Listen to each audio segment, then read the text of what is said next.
Nous sommes Marché Express Bureautique MED en cycle. Nous vendons pour vous des matériels informatiques tels que les imprimantes, les photocopieuses, les produits consommables, les cartouches d'encre et tant d'autres. Ici chez nous, nous avons une expertise de plus de 20 ans dans les domaines d'impression et de fourniture de consommables informatiques. Sur tous vos achats en ligne, tapez www.congotonnerre.com.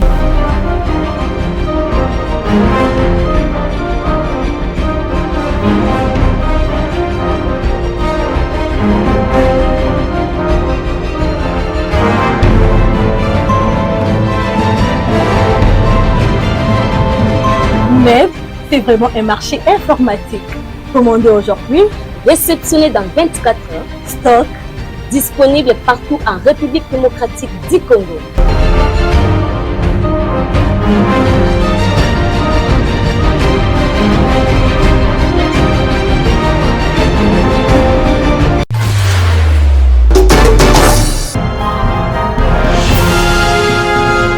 Konanga Congo, Centre de formation Africa afongoli ba porte na ye po na moto nyonso oyo alingi ayekola tope azwa ba formation lokola ya informatique, langue, make-up, auto-école.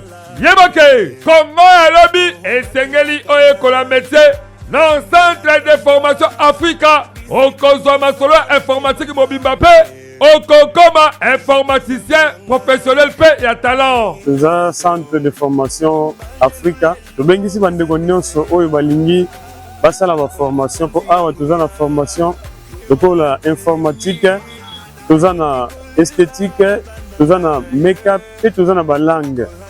Na ba langue oyo toza nango awa toza na français pour alingi améliorer français na ye. Donc akoki koya nous appelons na formation lokola anglais, nous appelons na swahili, nous appelons na espagnol. Eza malamu koyekola bakoto mususu pona ko bakisa un plus na vie. Et puis to se base mingi na informatique. Informatique na mukolo lelo ezali avantage du fait que technologie est avancée. Donc ceux qui aux universitaires, peu importe le domaine où vous avez mais ceux qui ont école informatique, vous allez le net sur Tangité. Pour nous Kosobango, adresse Ezali Semoko. Yebake, Bazali Bongo, na commune ya Liberté, 7e rue industrielle, numéro 16.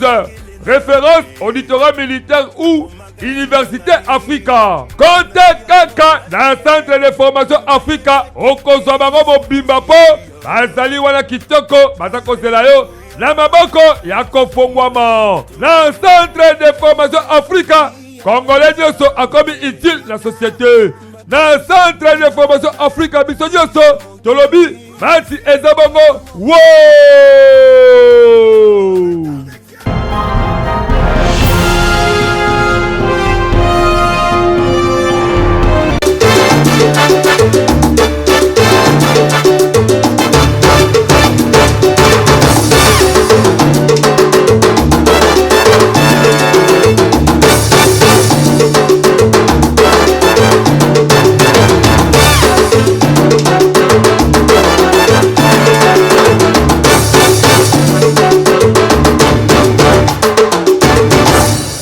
Bolingo ya République démocratique du Congo, mboka ya Patrice Emery Lumumba, mboka ya prophète Sanye Raphaël Alaver, mboka ya Alende wa mboka Ekrid Mateta, mboka ya bana mboka ebele o bapesa confiance fidélité oluka kolanda monda ekolo na ebike eza ko senga réellement que bolingo ezala ya motema moko. C'est comme si ba Congolais ebele ba bosani kopesa bolingo ya kolinga mboka oyo.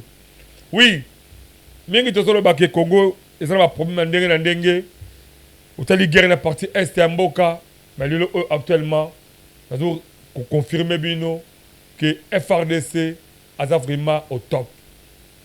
Bravo na FRDC, bravo na Wazalendo, bravo na chef de l'État Félix Antoine Tshisekedi Tshilombo. Na ba effort ozali ko sala ozo ko travailler au four et au moulin pour que à ta centimètre mon côté ba territoire national na biso za maboka monguna toza ko mona ba action tozo linga peto yo kapé bande ko belé to pe communication chef de l'état pour pesa biso a position ndenge ezali ko salema bon c'est belé na ngonga oyo bo pesa confiance na monde ekolo na ko singa mebo kitsa ba télécommande na bino na se pour comprendre que la balimba mboko émission on ba bolingo ya République démocratique du Congo. C'est comme si ba Congolais belé ba ça bolingo mboka oté. Même si ba tieyo pour que on diriger une partie ya mboka, ba yo préférer oyiba mbongo ya mboka pour que le kosomba appartement na poto. Famille bi en cravate. Bon ça est belé le chef de l'état. Bon, si c'est l'université belé, l'université de Sorbonne, l'université de Wasserbourg, l'université de Kombo miné pour le banc Isabiso. Mais expertise moka malonga ti bo même sur mboka ou à part ba détournement, ba vol, ba surfacturation. Mais quand est-ce que bozo luka Congo et bonga avec ba effort à banani? Tout ça nga toujours congolais tant que bolinga Congo te, Congo peut ko bogati. Le autre, tout le monde a parti Est Mboka est menacé. On a parti Ouest Mboka, Babo Bondo. Mais qui sont derrière tous ces gens-là? C'est parti Est Mboka Toyebi. Tout ça, ma déclaration. Au gouvernement, place de l'acceptation que non. C'est Joseph Kabila Kabange. De Azali Lassima. Azali patron ya ba M23. Puis patron AFC. Tout l'andarago. Et le Bamaka a un gouvernement congolais. Puis, Azali beaucoup plus soutenu par Kagame, Ozali, président de la République de Rwanda. Mais bon, on a parti Est Mboka. Oh, qui ne le oyo?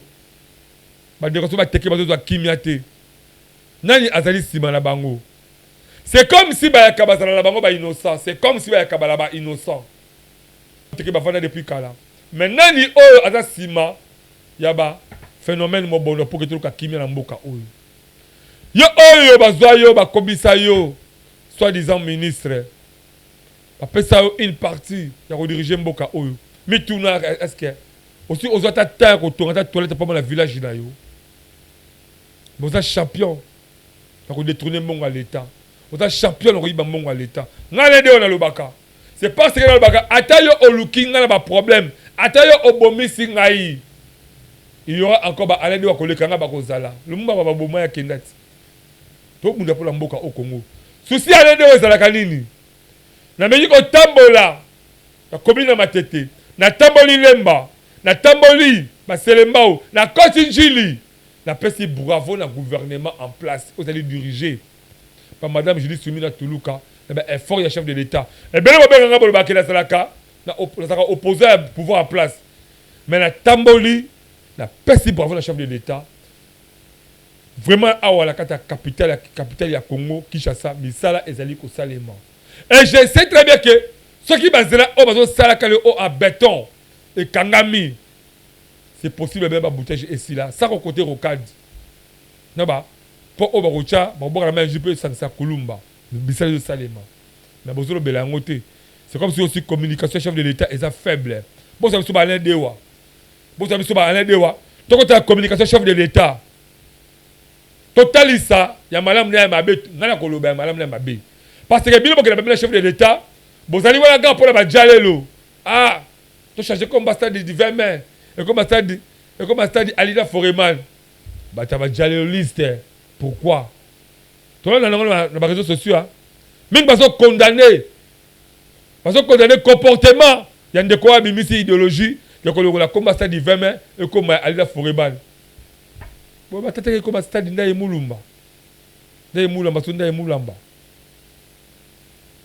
C'est parce que Batajali au Baleki a trop, Bozalaka pour le Luka, après ça nous va Kanyaka, mais Bolinga Congo, les alités. Tobeka Kobeka sillonner un peu partout, au côté là qui n'a moins l'amboka, le président Jonathan Sango, le président de la fondation Jonathan Sango.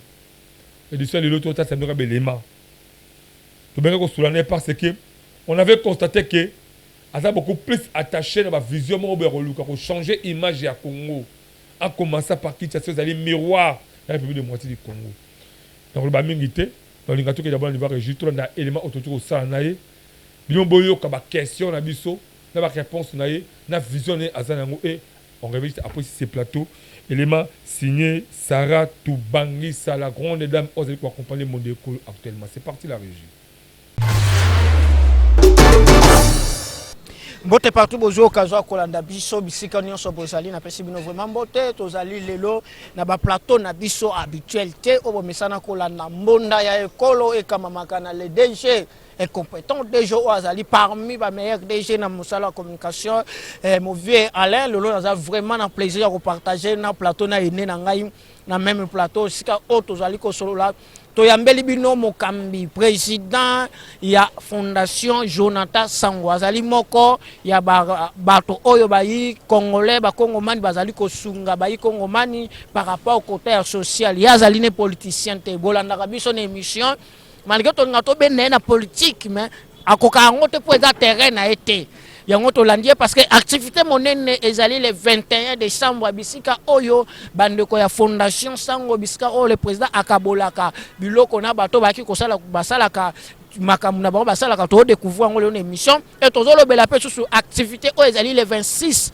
ya octobre oyo dimanche bisika o président za ko kende ko installer fondation Sango na kati na ngaba boyebi ke fondation aza objectif nango ezali amemango même na bisika misusu na betandu ya République démocratique du Congo et yango wana na DG Alain toza ko yambaye DG boni merci ndeko langai die na za vraiment na sengo to kande usolo bana ya ko kabula na bino lelo plateau on a cadre toujours ya kotalisa misala minene oyo fondation Jonathan Sango sala kala kati mboka oyo République démocratique du Congo. Je crois que ça muta bosani été ne pas le biga qui m'a gagné politique ça beaucoup plus basé ma campagne sociale donc ça vraiment honneur pour la biso revendre na ici ko le plateau habituel était tout solo la nae to ba projet to tanga kombo le 26 ya sanza oyo maintenant le 21 décembre na ba projet ni za kati ya misa fondation Jonathan a bombé alors en tout cas dans un second minute aux annonces plateau président Sango président Jonathan bonne santé. Ah oui, ça va, ndeko Diebimba. Nous sommes bien. Bonne fondation? Bon, la fondation, tout va bien. Tout va bien. Vraiment, tout va bien. Mais tu as bien le haut en activité, c'est le 26 dans le 21 d'abord. Avant ton quota d'abord, Fondation Jonathan Sango. Le 26 d'abord, ils allaient activité nini oyoyo, olingi ko sala na kati na ngaba. Fungo le psomo liboke poto kota na kati. Merci beaucoup. Pour le 26, ils nous avons une installation officielle ya comité local Yangaba parce que Fondation Jonathan Sango ndenge azo fonctionner chaque commune to taba représentation.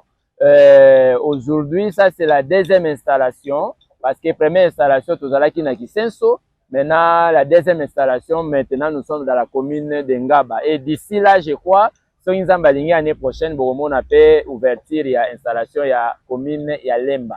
Parce que notre objectif est doit atteindre tout Kinshasa, pourquoi pas toute la République. Objectif de la fondation est nini tango zongo installer en bongo. Objectif final to zoluka nini na installation ana. Ce que je cherche nazoluka ndenge objectif de la fondation na biso d'aller renforcer les capacités aux personnes vivant en situation difficile en général, les enfants et les jeunes en particulier. En fait pour la fondation to moni que na mboka na biso Congo bandeko ebele o bazako vivre na ba situation moko difficile, la fondation est là juste pour renforcer ba capacité na bango. Ça c'est d'une manière générale, mais plus particulièrement les jeunes, parce que les jeunes baza na ba initiative baza capable, le jeune congolais est capable, mais il lui manque peut-être batu o bakoki ko booster bango, ko batu bakoki ko tindika bango na liboso na makanisi ya malamu bango baza nango pour que va émerger et puis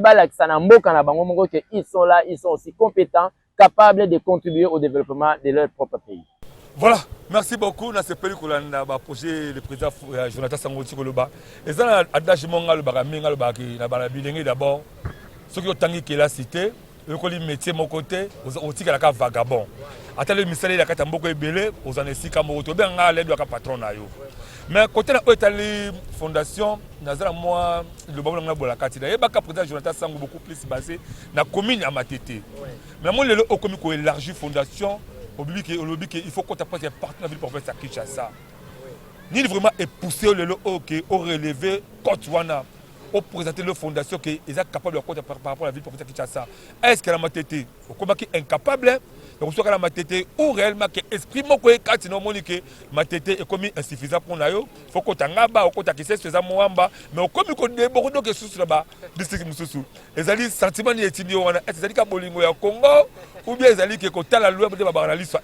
Bon, bolingo ya Congo, oui, c'est tout à fait normal en tant que Congolais, faut na linga Congo. Et puis, l'Oroni est poussé, tout débordé. Moi, je vous rappelle déjà qu'ils ont débordé, mais c'est normal. Parce que, Moutounion, surtout, n'est pas tous on a besoin d'évolution. Vous ne pouvez pas commencer quelque chose ici quand vous allez au Soukipe. Encore, les sources, on a rappelé que, comme il a biso ngaba, voire même Kisenso, eza penza biso tende tokoki kotoke otiakunate. Eza bosenga ya bandeko wana ba moni misala ya fondation na nzela ya bilili bino bolakisaka bango nde basengaki basepeli balobi te. En tout cas, président Jonathan Sangu soki makoki ekoki kozala yaka pe kotiela biso fondation wana awa na ngaba po ete ezala pene na biso. Lokola makanisi na bango ebalani na ba objectif oyo eza défini na statut na biso ke tokoki kotia ba comité locaux na ba bisika nyonso to tokoki kotia bango po ba représenter biso bisika nyonso. C'est comme ça que nous sommes là. Mais n'a que encore plus loin. D'ailleurs, tout ça il faut que vous mobimba relaxa sport publicitaire la fondation Jonathan Sangu. Et ça maman ya ba changu ba bengaka. Maman maluku, maman ya kingasani ba belelaka. Le à travers émission oyo bazo sortir réellement que oyo kendeko ça la implantation ya comité local ya ngaba. Bako bako ko s'attendre na kata fondation. Ba eloko bango bako ko s'attendre makamususu ozomona na bilili ozoyoka na musika. Ya malamu ezali tangu nano yoki ba lobby bazo sala na ngaba. Tiango eza musika te okoki pe pona koboya koyoka kaka na matoi yaka yo mokomona. Mais oui, on appelle tout Kinshasa. Mais obenga bango baza na district ya mo ya tiango yo zala yo zo ke na district ya mo transport non, problème. Vous savez, quand vous aimez quelque chose okosala de manière à ce que okokisa bosenga na yo. Problème ezanini même na tiango nazoyebisa yo na tiango na lukunga bazosenga ngana Nata fondation Jonathan Sangu kuna ezana bandeko ba mona ke kuna ko chate parce que ezali district na auto po zo préparer mais pour nami non déjà na mo amba tiango moni ko bwaka ba voix ndeko na ko bwaka voix te mais même soki na te représentation ya fondation Jonathan Sangu na tiango mais bandeko wana parce que na kati na bango mingi bandeko musuba ko yikoloba te biso to sepeli to zana biso ba témoin na yo en tant que wana sona ke na logique ya makanisi na ozoloba pona to zo préparer pour nami te. Mais ma ponami yondengo zabo obongisaka te lobi okoma pe mutu na kati ya mboka. Na otala na awa dia lobi ki okima kamengi politique. Okima politique. Mais kota na siko ba ambition na ko vraiment élargie. Ni le batami kati na ko ba na vraiment kati na est-ce que vous politique ko na sosoli malamu makasi na bino bolingi boloba kaka ke soki ndeko azali a politique ya koki ko panzana ta koki ko tambola Congo mobimba te mboka mobimba te. Non, Kinshasa eza ya biso, Congo eza ya biso, pourquoi pas aller? Misalo tozo sana matete. Pensez-vous que bato baza na mbinza bana posa nango te? Non. Voilà. Nous d'abord avant de continuer présent si votre permission aussi bien. Tout d'abord au niveau régie. Toi de transport publicitaire où il y a activités allées prévues les 26 comme ça bande de Balanda et on réveille juste après ces plateaux. C'est parti la régie. OK.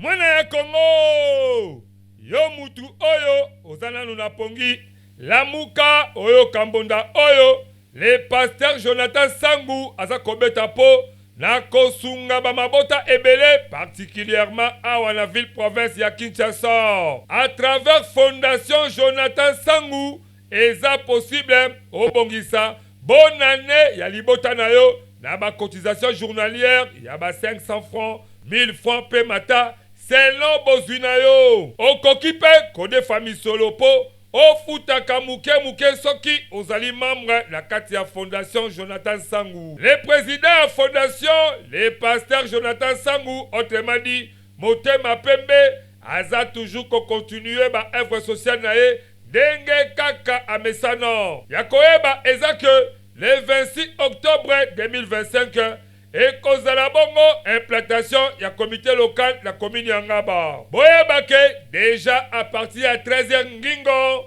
na avenue Kibunda numéro 8, référence à Remopulu sur route universitaire. Population ekozala wana po bazwa idéologie ya Fondation Jonathan Sangu. Na qualité na ye ya mosali ya Nzambe akobana na exhortation pe akopesa idéologie ya Fondation po ngaba mobimba bakota na masolo avec impact na idéologie. Et bongo le 21 décembre amame wanande ekozala sombele suka bisanga po ba veuve, ba orphelin, ba membre na batu ebele bako bénéficier ba bonne année ya mabota na bango denge kaka amesala kosala chaque mvula na Fondation Jonathan Sangu ndeko ya Congo yeba ke social peuple congolais ekomi assuré biso mbonda ekolo tofulie kaka bokako swa pe tobetisi kaka mbonda. Et toi, Jonathan Sango, mon salaire, FM, et ça, on a fait, il y a Fondata, Jonathan Sango, maman. De retour sur ce plateau exceptionnel, Ototiko Sangana Mwana Mboka Dieu à vous la parole. Bonda Ekole Sangani pour nous écouter Mwana Mboka. Le président Jonathan Sango Azali ko porter moko kombo ya fondation na. Le président Jonathan Sango. Tolandi activité bien ezali prévu le 26. Il y a moi on a commune ya Ngaba. Comment est-ce que activité na ezali organisée? Est-ce que bandeko ya Ngaba bakoya ebele sika wana?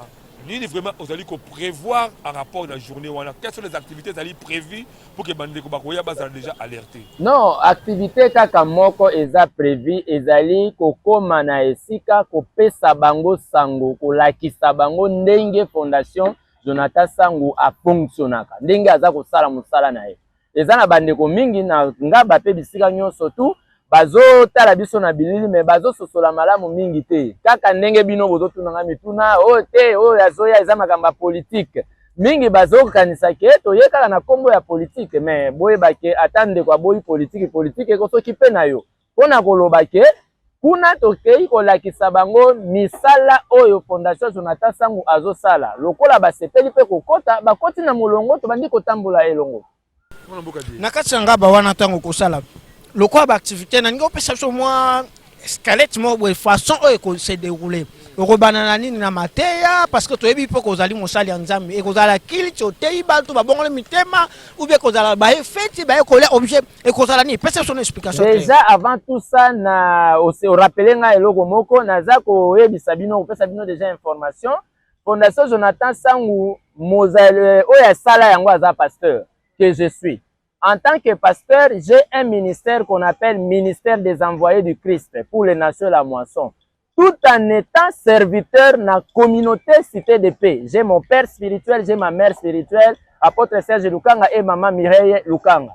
Bangonde bazaba boti nangai. Alors, je profiterai aussi l'occasion à tout moment où toza kotambola pona Fondation Jonathan Sangu, cela ne manquera jamais que nous puissions apporter aux gens la parole de Dieu et nous puissions aussi komemela bango sango malamu ya Yesu Masia afin que bazwa pe bangolu onzambe abombeli bango. So bato bazwa na kati ya Fondation na Ngaba na tango lebo za mosala na Nzambe eza ka bato ya Fondation to eza bato ka église po nani yango o akoko bengama membre ya Fondation Sango o ako assister na journée eza ka bato ya Fondation to bato mususu pe sengeli baya tobengi moto nyonso tu et puis nazoyebisa yo ke Fondation na biso ezali à caractère confessionnel ti totie pona nini na koteya po ete ngai moko motambusi ya Fondation naza motei mopanzi sango ya Yesu Masia yango nakoki kosala eloko moko te même makomi ya Nzambe lobi chercher premièrement le royaume de Dieu biso topesaka bato loso topesaka bato semoule topesaka bato biloko wana biloko ya siao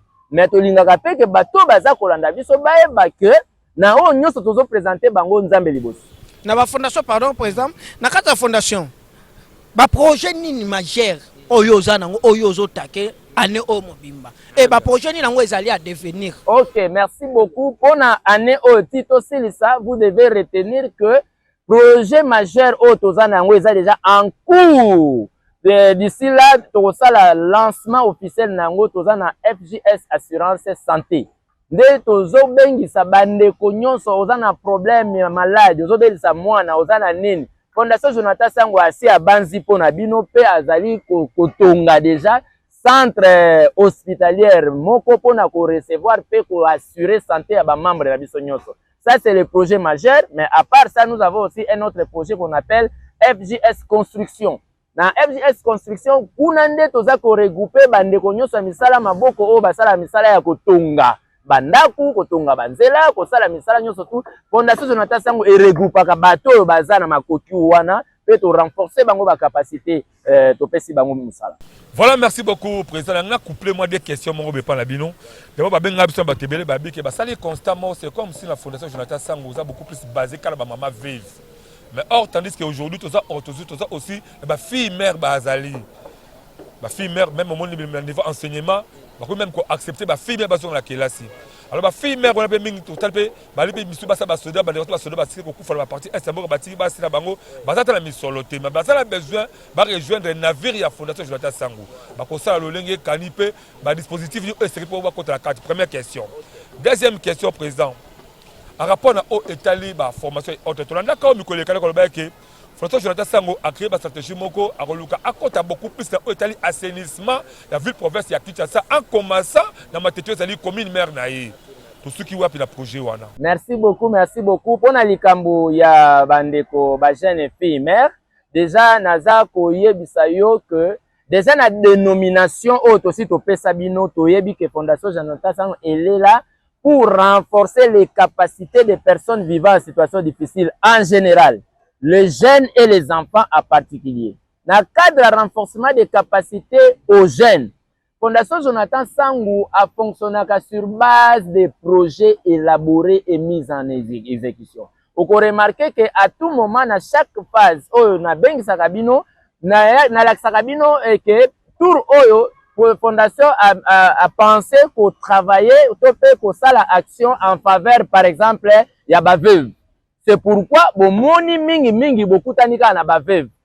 Et le 21 décembre, déjà je vous informe que nous allons recevoir cette fois-là aussi une équipe des orphelins vivants, des orphelins, des pères et des mères. On peut pas contribuer non, pour les orphelins, les veuves, nous n'avons pas besoin de leur contribution. C'est juste un don de la fondation.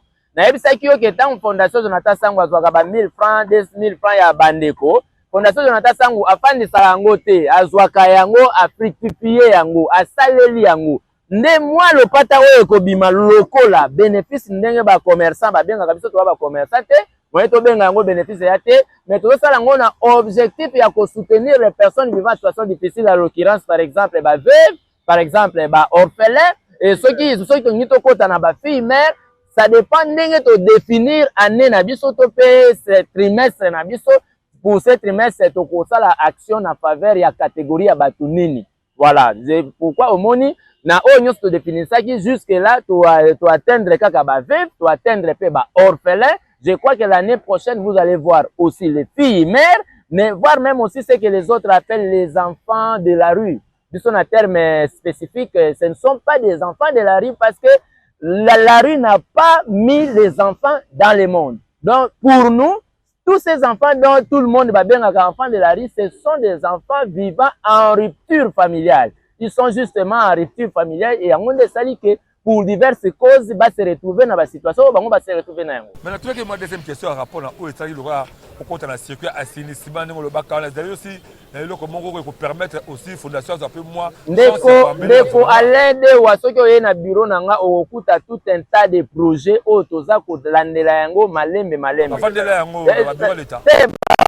Ya biso ata ba l'état afandeli biso to na tina ya ko kotia motema pa. To linga ngalo ba mo vérité parce que likambo so tali likambo ya malamu eko sunga mboka tabu so ba ba autorité biso azwaka. Okotisi projet ba mo na mboka ngi. Ba fandeli yango le ndeko yango na ebiso ke na politique ya Fondation Jonathan Sango. Fondation Jonathan Sango eboyi pe lingi te ekotikalaka pe kozala te fondation ya kozalaka sima ya mutu alandaka ete. Fondation Jonathan Sango toza na ba objectif na biso, toza na ba projet na biso moko, toza na ba stratégie na biso ya lolenge oyo toyi kosala po ete biso moko tozala capable ya kosala oyo topanzi. Mais ce qui l'État a montré que tout ça puisque on y a biso to kosala yango na makoki o esuki na ndenge ezweli na biso. soki l'État monique était makanisi na ye ezali malamu alingi soutenir biso par exemple projet wana uti koloba ya assainissement. C'est un projet que nous en avons déjà parce que ça nous demande il faut avoir ba moto gizi ndenge na lobaki. Il faut, parce que pour l'assainissement, na commune locale à Matete, voire même à Kinshasa, ça vous demande un peu de moyens pour nous consommer aussi le matériel et permettre même ça. Mais je vous rassure, 2026, et aussi la terre, au monde habite sur le terrain. Maintenant, tu as une question, Moko. Ozali basé na ba maman veuve n'enge déjà lobby, ozali basé na ba fille mère, na ba les enfants de la rue au côté en action. Mais tout ça d'abord fait, tout ça pardon na bateau bazo vivre ba handicapé. Bazali ba abandonné na kenda na centre ba handicapé na première rue na moni comment baza abandonné Lusungi et ça même pas.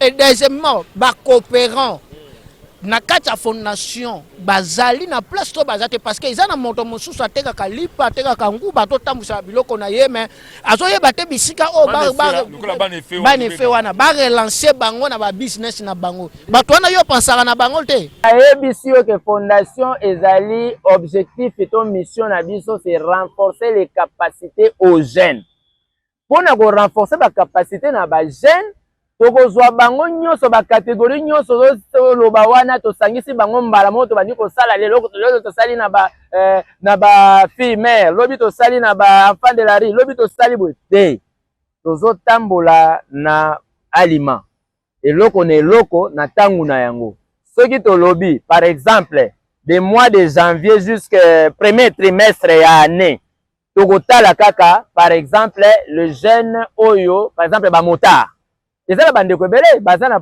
posa so mata moto na ye abima na nzela po esungaka ye na libota na ye.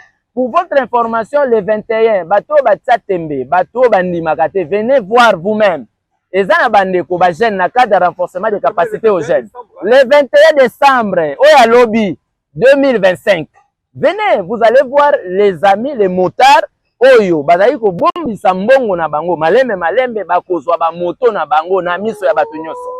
Yo keli kamuteka na odefi moto pesi bato.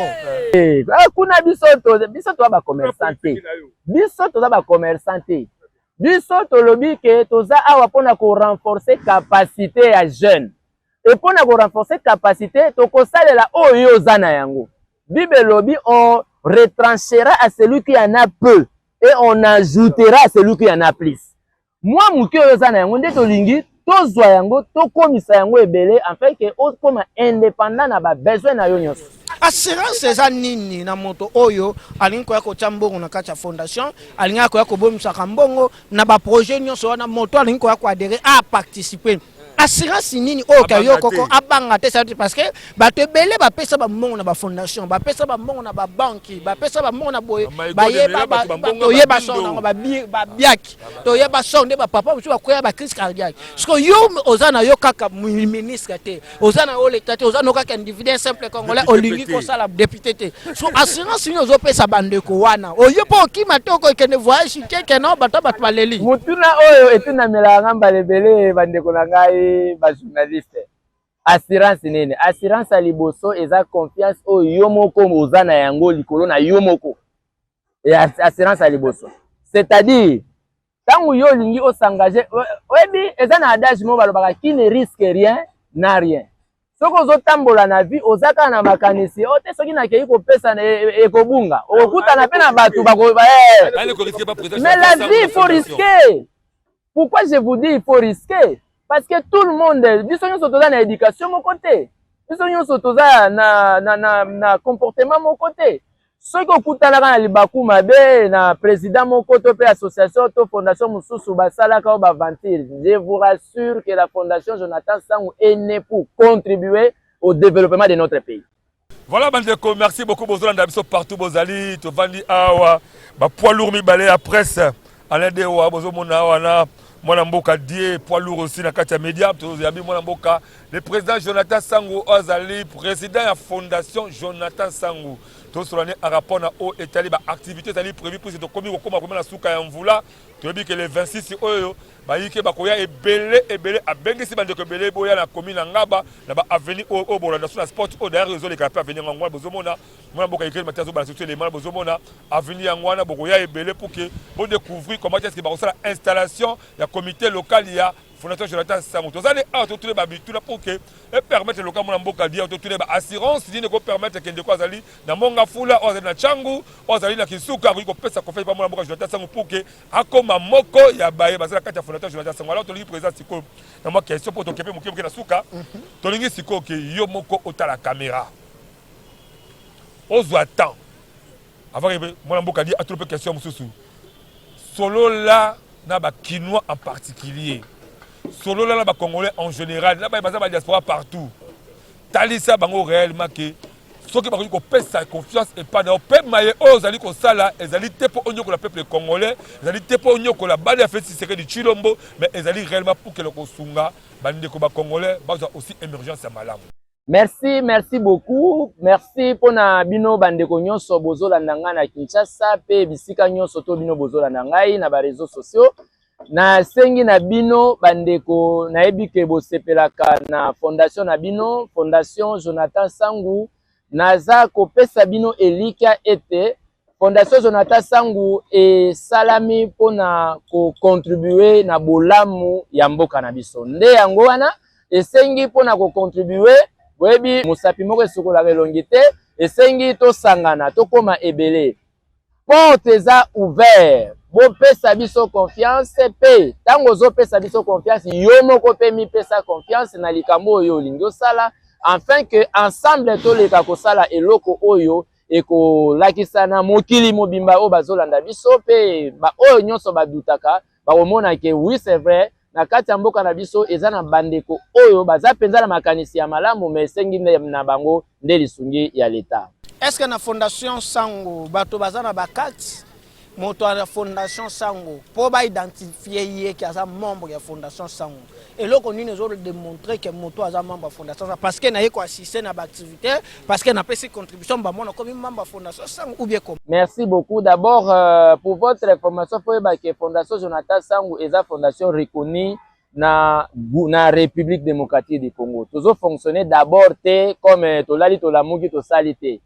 Toujours fonctionner sur base il y a arrêté ministériel il y a affaires sociales mais aussi ndenge tozozela awa lobi tozozela personnalité juridique na biso c'est depuis l'année passée que senga kebima na makambo boyebi ezali ya mboka epesaki mwa mbutu tozozela donc pour vous rassurer que la fondation fonctionnait avant avec les F90 du ministère de la Justice lokola gouvernement et longola ki makambo ya F90 balingaki ete mutu nyonso azwa penza papier otobengi personnalité juridique biso toza na mulongo tozozela yango nde bima pona koloba ke toza na aliment membre na biso nyonso tu nani o biso tozobenga membre ezali komi benga mana munoko teke ngana za membre esengi ozala na kati ya fondation o s'enregistrer pe otosa ba principe o esengi poto ndima yo membre pour vous dire que eza na ba membre o baza na ba carte eza na bato musu pe baza komi yemba ke baza ba membre mais baza na ba carte te. Et puis pour na biso pour na kozala membre toza na ba catégorie kozala membre belé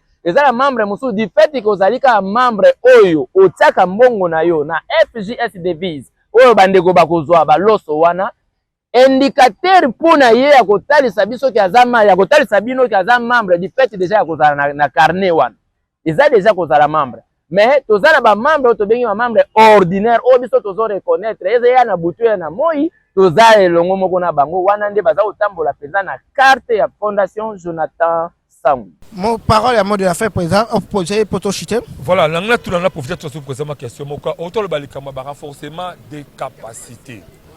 Le oyo soko tali bilenge mingi na kata ville province akiti en particulier baza vraiment na kozanga koyekola même zela kela c'est malgré ba gratuité de l'enseignement mais mingi ba kela cité mingi peut ba métier le oyo baza na ngote mon le but que bino na la Fondation Jonathan Sango autant que ba métier belé côté construction ma belé wana est réellement bilenge ba koti na kati ya ba projet wana ce qui na ba koti te to pe ebandité ba mécanisme bani ozali ko prévoir pour que projet wana ezala matérialiser et que ba jeune belé bilenge ba koti na kati ya projet wana pe la condition est sérieuse pour élever à côté de projet wana pour aller pour la métier à comme vraiment moto ya solo le capable ya ko ça la relève na kati ya Congo. Merci beaucoup ndeko Alain Dewa nazo bisayo pona likambo etali ba jeune pe pona ba formation na bango.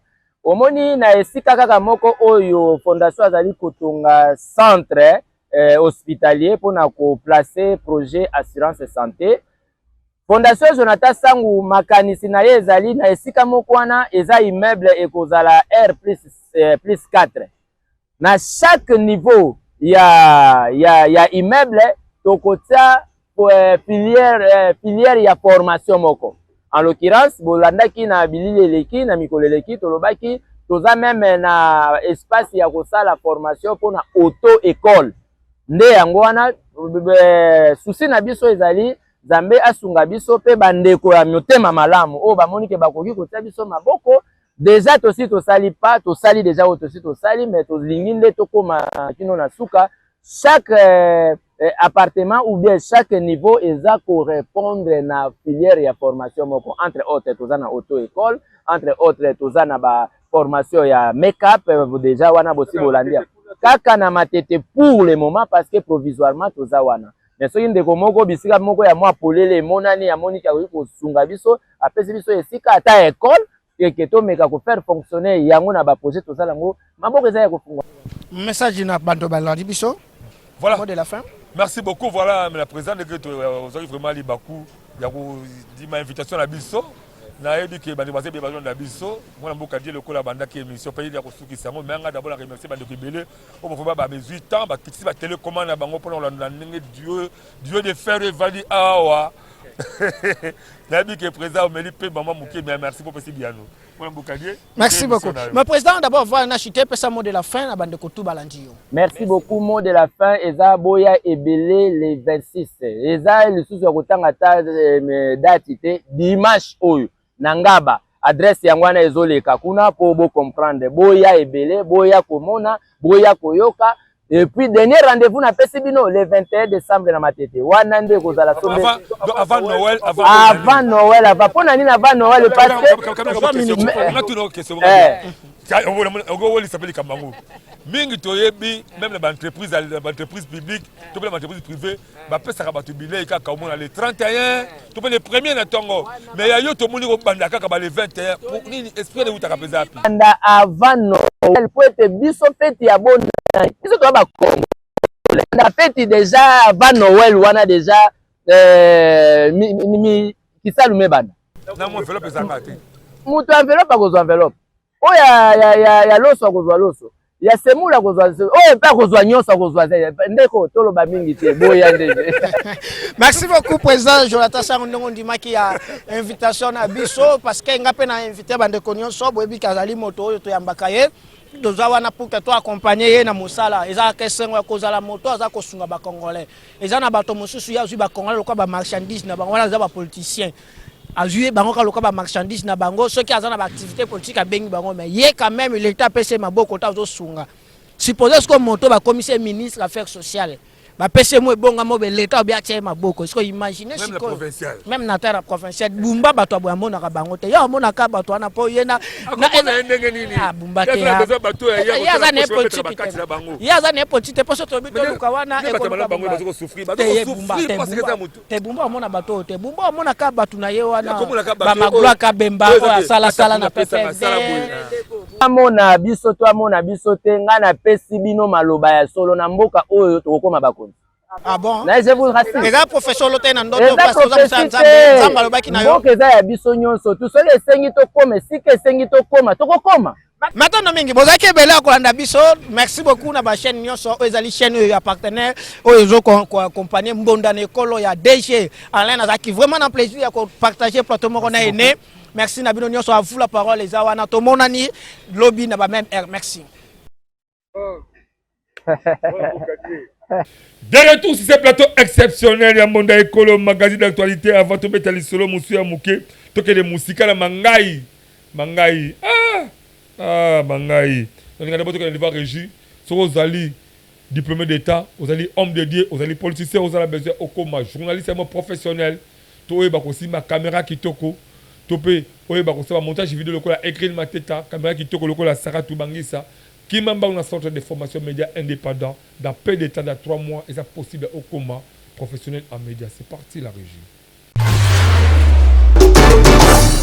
Voulez-vous apprendre et devenir journaliste? Les centres de formation médias indépendants procèdent au recrutement des nouveaux candidats pour une nouvelle session. Que vous soyez diplômé d'État, homme de Dieu, docteur ou qui que vous soyez, les centres de formation médias indépendants met à votre disposition les filières ci-après. Le journalisme, la prise de vue, le montage vidéo. N'hésitez pas de nous rejoindre car ici, la formation se donne avec les professionnels des médias. Chez nous, c'est de l'expérience et du professionnalisme. Nous sommes les centres de formation médias indépendants. Pour tout contact, appelez-nous au +243 83 053 97 27 ou au +243 89 81 81 097. Je répète, au +243 83 053 97 27 ou au +243 89 81 81 097. Merci beaucoup, Boti Kolanda, élément qui toko. Il y a centre de formation médias indépendants, vous allez former comment professionnel, il y a médias, si vous na Mangaï, la commune ya Mangaï, et ça le territoire, il y a Idiofa, dans le secteur il y a Kapia, désolé. Commune ya Mangaï, dans le secteur où on est à Kapia, territoire Idiofa, et ça 3 députés, Babima Kuna, Otoyebi, et ça bongo, Mwana Mboka, Marie Tipoi, Dédé Mopassa, peu joli yama. Mais, Marie Tipoi, honorable Marie Tipoi, peu honorable Dédé Mopassa, Libungu Toulou. Baza ko salabo soni, même vacate parlementaire ba koma kata kunate. Pourquoi bo sunoli bana mangai o ba vota kibino? Tozo ki pembela. La fois passée, il y a des combattants d'Équateur pour la ville à l'Issala. Tanga bakobo calamité to que la ville à l'Issala. Peut-être d'ici fin mois, autres villes à l'Issala. Pour que nous béléma. Bandeko Bangala, celui qui a salarié à la ville à l'Issala, tu peux salam Kabalamu, Talangonga, Yango Benga, le monde de cours, contact de parti to que à l'Issala. Dans nos bien avant. Mais tu as dit Mangaï, de côté de mon passa, Tika Koko Sarabiso à la Kinshasa. Maman Marie Tipoi, Tika Koko Sarabiso à la Kinshasa. 7 députés ont accompagné visuel chef de l'État Félix Tshisekedi Tshilombo. 7 députés ont ça. Bala Mangaï et Senghor. Naïbi qui pesi bango Senghor ça pour ça pour qu'ils sont beaucoup plus attachés. Na Boulogne, bien Tchengoul, mais naïbi qui a un projet contre Mangaï dinga yebisi biso. C'est-à-dire honorable Joli Yama. Honorable Joli Yama, bravo. Bravo. Toi qui es dans le niveau régie, Tolanda, pour ça biso na Mangaï. Il y a des bala Mangaï. Baza kolela. Baza délaissé, baza ba orphelin.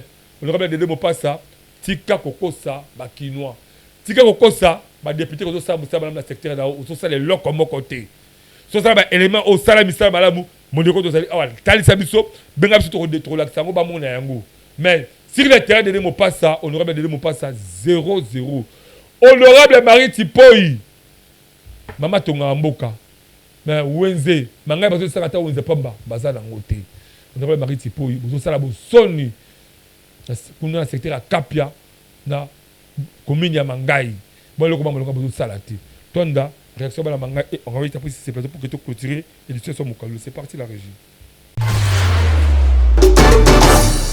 Voilà, c'est toujours dans le cadre de Mondaï Kolo comme tu me sarabino qui est toujours mené par investigation partout de manière que comme on l'a so azwa réalité na ojuta musema katambo kanaï nous a quelque part na kati ya ville ya Mangaï, cité ya Mangaï, bien ville ya Mangaï, ils ont la République du Congo beaucoup plus la province ya Kwilu, la territoire Idiofa. Tout ça quelques réactions bandeko par rapport à la côté aussi réellement que Mazali ko aussi ba avancer na haut étalé en émergence de développement ya mboka na bango.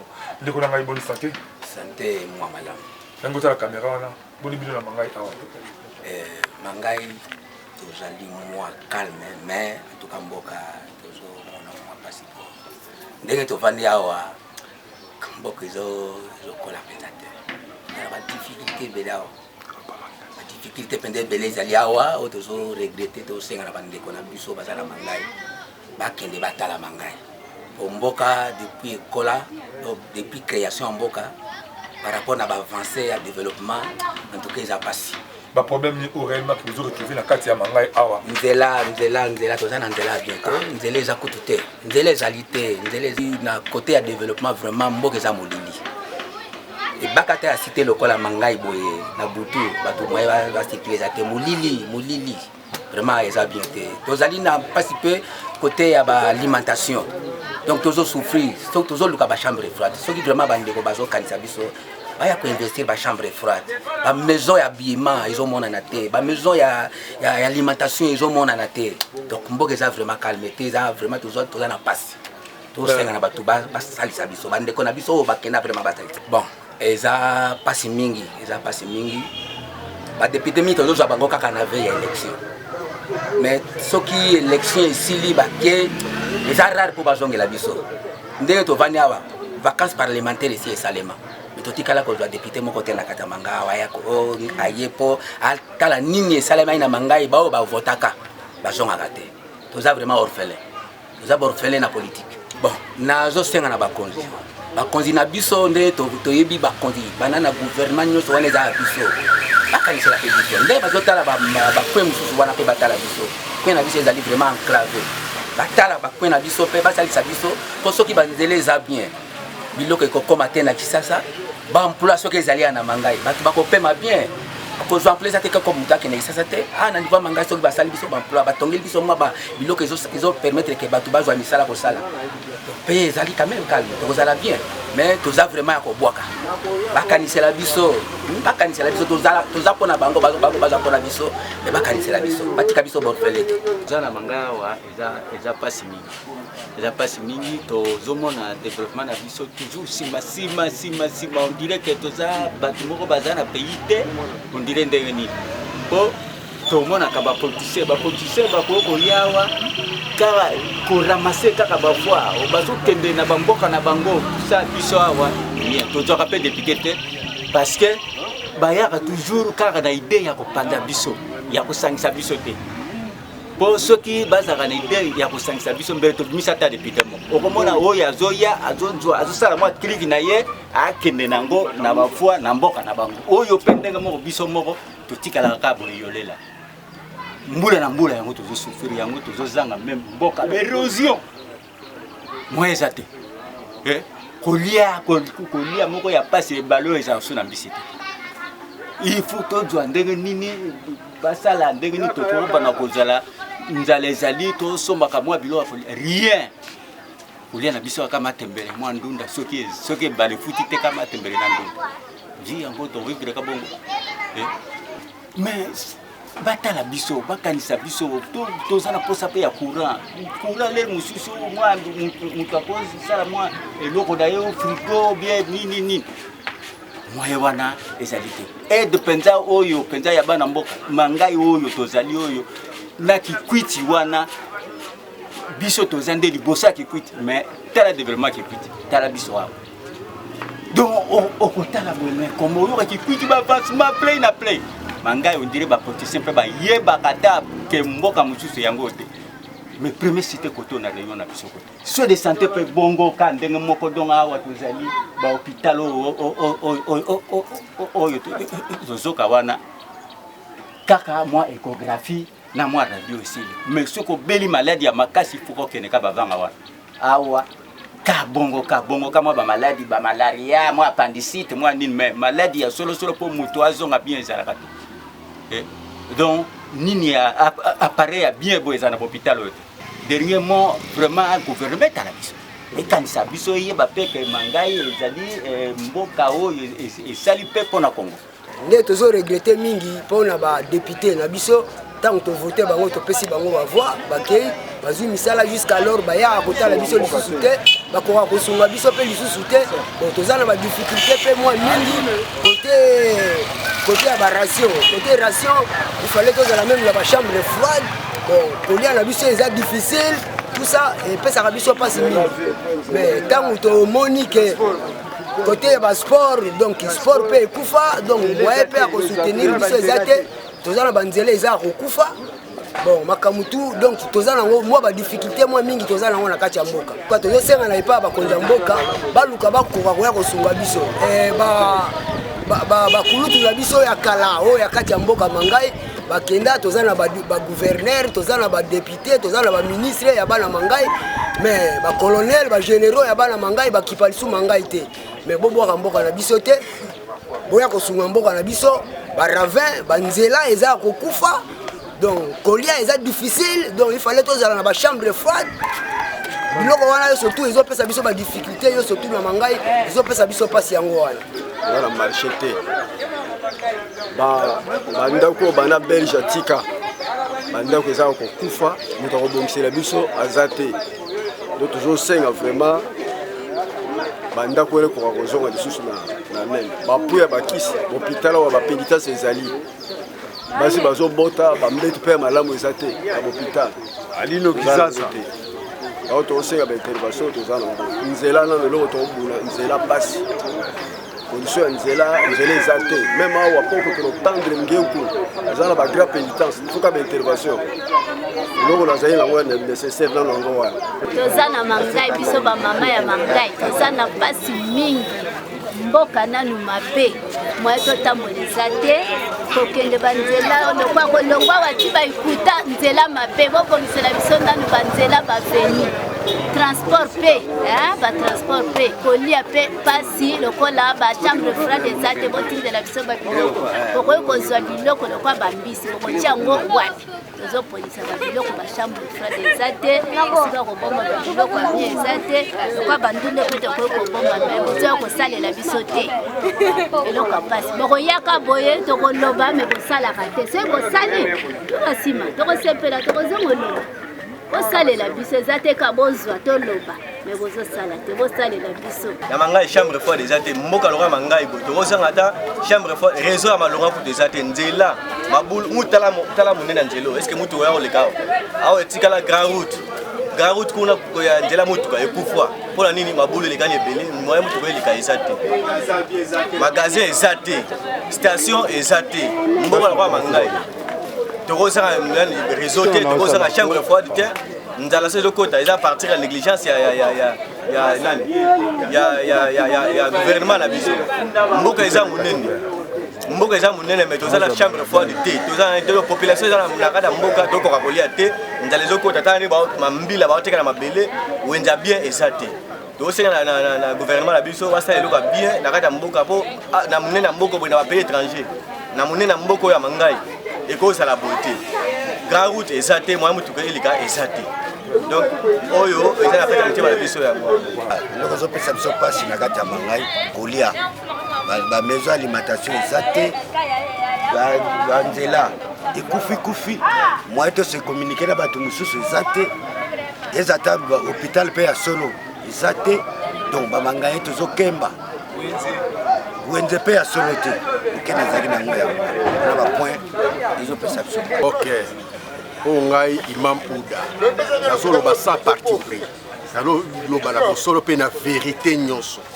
mboka na biso Mangai banda mbula yango ebanda oyo toyebi Mangai lelo eza commune eza ta na eloko moko te eza ta na nini moko te oyo ezopesa commune sali te mwinda te kolia pasi kolata pasi emploi eza te bato bazotambola kaka ndenge na divakation lokwa banyama lokwa bazaka na mokonzi te ya solo soki mokonzi na biso azali atala biso mboko ewumela avant kikwiti oyo Mangai ezali lelo kikwiti eza ndenge nini biso mpe toza ndenge nini donc soki bakipaka biso te toza na eloko moko te na kati ya Mangai awa yango wana tozosenga kaka na baoyo baza liboso mpe tosalaka badepute bakoya awa batamboli bakabi bapolo basalini mais nsima nango soki bakei libela moko te alobelaka sur Mangai soki ya solo balobelaka sur Mangai tokomona te eloko moko ya depute atinda jamais oyo nyonso so Mangai etelemi eza efort na biso na bapeshe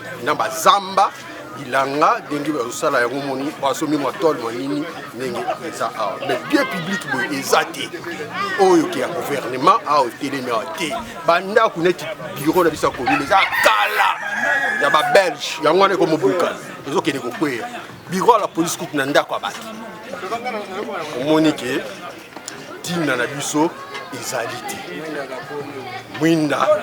mwinda kutu mpo mona motu boye malgré tosala mobulu te soki ezalaka mobulu tozobomana na ndenge ya kosakana te mpo totambola na molili lokola banyama olala pasi ozolala boye mbula ezotanga na nzoto ere moko soki mbula ebandi otelemi na bana mpona nini position eza te kolela klase kutu koloba te bato mayele bazali mais possibilité ya kotangisa bana eza te na banziki makanisi na nga yango toza na pasi moko na mboka oyo botalaka wenze na biso nde ezali okoki boya kosunga biso te tala wenze mangai site monene mangai site monene ava kikwiti meta lelo mangai ndenge ezali esi tokoza na marché modele toteka na moi ezalaka te tala prochera député akotiela biso esila pe te ake na onga ndenge wana bangoli vraiment na Kinshasa pe baza te mboka yonso ebeba vraiment mangai ezali do premier eza mangai ebeba mangai ekoma mabulu mangai ekoma do moya kolobeza te na idofa mpenza eza na nsima ekomi vie mais mangai ti lelo vraiment bangoli na kata mangai baza na kata Kinshasa baza te mangai ekufa ka boye ya solo vraiment biloko nyonso pasi nzela eza te donc vie ekomi pasi kolata pasi kolia pasi kura eza te mwinde eza te kotanga ekomi cher bana bazotanga te bana bakomi papa vraiment place abia koteka te tozaka na moi wenze babebisi biso wenze ifale tolubosalela biso ata ba renforce vraiment boye mabe moyen te kurate nini te soki buto awa biso tozaka na babraquer babiso kurate osiko kaboye manga eza ville eza mboka te etala nde tosa. Merci ngoloba mingi te le parce que minute et trahir biso mais la ngoloba yango na do pesa encore ba grand merci et pas honorable Séraphine Kilubu honorable Séraphine Kilubu na bengi 3 fois na do pesa yo ba encouragement continuer comme ça la misala na kitoko do sala na commune na Masina beaucoup plus na district ya Tchangu na ba hôpital kitoko pesi ba na Tchangu na ba morgue malamu pesi ba na Tchangu honorable Séraphine Kilubu oza seul honorable ozali ko marquer histoire kitoko na kata district ya Tchangu parce que ba député baleka na yebike sobo sangani yo na honorable Richard Mona flamme ko betisama mais bela ba honorable 0. Toi ça édition la biso boyete d'abord on peut ça grand merci na bande ko ebele mwana mboka lokola Jani Mavinga azali journaliste lokola ngai mwana mboka Trésor Batuma na mwana mboka Manassé Chibangu M Chiba naza ko interpeller bino misatu botala nga bien M Chiba Manassé Chibangu na commune Sele Jani Mavinga pe Trésor Batuma na interpeller bino misatu pourquoi parce que c'est comme ici et ça ba journaliste malade parce que comme il trop pour balbaké vérité eyaka na escalier le côté de l'ascenseur le oyo population était que umbu ba comprendre que vérité est na escalier bazaki beaucoup plus trompé na ba koko tiri ba monsieur tourner ba professeur tournesol ya batali bandi ba ko tia trouble la communauté teke umbu pour le koso ya mbongo tout ali sakabino avant que koko tiri mais c'est tournesol na ba équipe là bazo créer désordre la communauté teke umbu mingi bon dimarate mais le comprendre désordre ozo le kaka la communauté teke umbu actuellement to senga ba chef coutumier bocha mai na vino na bino na bele ba de kolanga ya presse Jani Mavinga Trésor Batuma Manassé Chibangu a possible ba respect ba kasi to sangane longo na Alain Dewa to luka to créer kimia ezala to salate lokola ba koko ping pong ba journaliste malette o ba to zanga professionnalisme na éthique ya musala oyo ba to créer ba désordre kata ba famille cheval na ko senga présence ou bien na ko senga assistance il y a les grands chefs coutumiers chef Mbomba qui a l'équipe papa na ngai oyo azana histoire munene ya ba chef coutumier papa Marc Likibi na kobelela et pas les grands chefs coutumiers Fiston Ebabi Maïndombe na kobelela et pas les grands chefs Prince Ngabi Kita na kobelela et pas les grands chefs coordonnateur Teke Umbukin S Patrick Kimoloni na kobelela et pas chef Blanchard parce que na bino surtout wana bozala bomoko boluka boyeba nyama nini o akosi kati ya leader pour desu et comment mabe babake nyama politique leader su azakati ya leader su bolé la dossier oyo biso presse tous la responsabilité badi la taille combo Jani Mavinga Trésor Batuma M Chiba pedanga Aledewa par là remercier badi kolanga lokola Zenith Molongi l'homme compétent, l'homme capable de permettre la chef Patrick Moloni, Zenith Molongi, coup de chapeau. Merveille Molongi, coup de chapeau. Puis directement, na Kei côté le grand chef Fiston Ebabi Maïndombe, la bengi don dédié, l'ingénieur don dédié en tout cas, coup de chapeau. Et pourquoi pas la découpée parce que Péné à chef Blanchard, la série d'Abino, tout Chama et la ville, tout le cas, qui met ensemble. N'a journaliste, on a taillé comme Jani Mavinga, Trésor Batuma, Manassé Chibangu, Yassele, en tout cas, dans la Aledewa. Tout ça na 4 to luka tout ça bolingo bomoko katia bandeko ba grand chef coutumier o bazali ko potala po kibe kota ala de wa telemi yabike ba koko ping pong koko tournesol mais c'est tournesol zonga sima parce que bon BBC éthique de déontologie journalistique. Merci na maman Sarah Toubangisa, merci na écrit de Mateta beaucoup de ko s'abonner massivement chaîne sur mon école officiel P bo benga so ba activité la mino to kitala pour que tout ça no pas bah reportage mon purement professionnel sans oublier yemoko ambassadeur na yebike et si vous allez kuna na marché liberté na yebike calme et la pour que kimia et sengo et puis ça me permet ba congolais belé on se retrouve prochainement édition de Kasso Kolo je vous aime beaucoup plus bye.